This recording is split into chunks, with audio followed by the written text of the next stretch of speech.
And then I thought I would just kind of open the floor and you tell me what your main concerns are. When I work with athletes after goal setting, what we do is performance profiles. And what I ask athletes to do is, I don't like questionnaires, but I ask them to do is sit down and think about all the mental strengths that they require in their sport. So all the mental strengths that you need to bring to the table in your businesses. And you will make a list, and then you'll say how important it is to your business, and then your ideal state, so where you would like to be, let's say on a scale from 1 to 10. Where are you right now? And then from there, you see the discrepancy, and you can pick the top 3 things you should be working on right now. Does that make sense?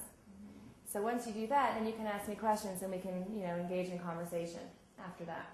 But first, let's get down to goal setting. Just remember the word SMART. Very simple. Okay? So the acronym is SMART. And you need to set SMART goals in order to simplify everything and in order to achieve what you want. Okay, so SMART would be specific. I want to make a lot of money is not specific. It's too broad. Do you play golf, anybody? Play golf?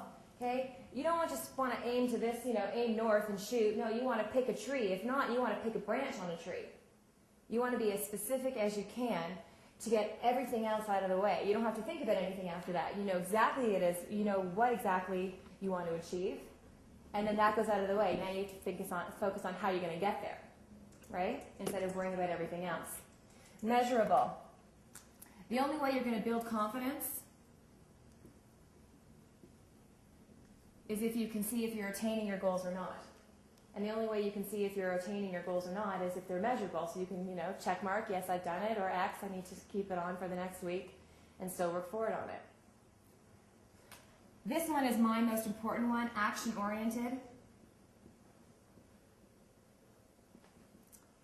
And it's you that has to be the person to take action, meaning your goals that you set have to be within your control so you can actually go out and do something about it. There's a lot of things that are not within your control. You can't control which bank is going to give you a loan and for how much, but you can control how many banks you go and see that week, how many phone calls you make during that week.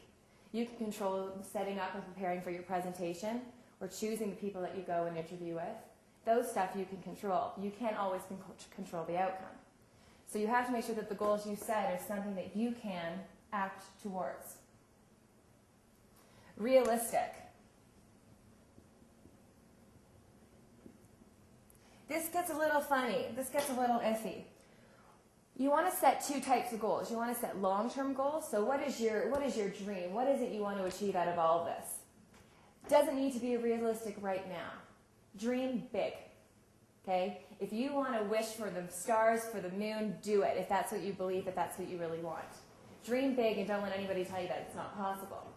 It's the short-term goals, it's the process goals that need to be realistic. So you need to narrow them down, make them as small as you can so that you can actually achieve them. Because if you don't achieve them and you just go week after week after week getting nowhere, what's going to happen? Yeah. Nothing. And you're never going to want to try again because your confidence will go down as well. So you need to make, so once again, long-term goals, be as unrealistic as you can because eventually they will be realistic when you get to that point. But your short-term goals, your process, the how-to, those need to be realistic, yet challenging. If they're not challenging, they become boring, right? And then you don't want to wake up in the morning and do it.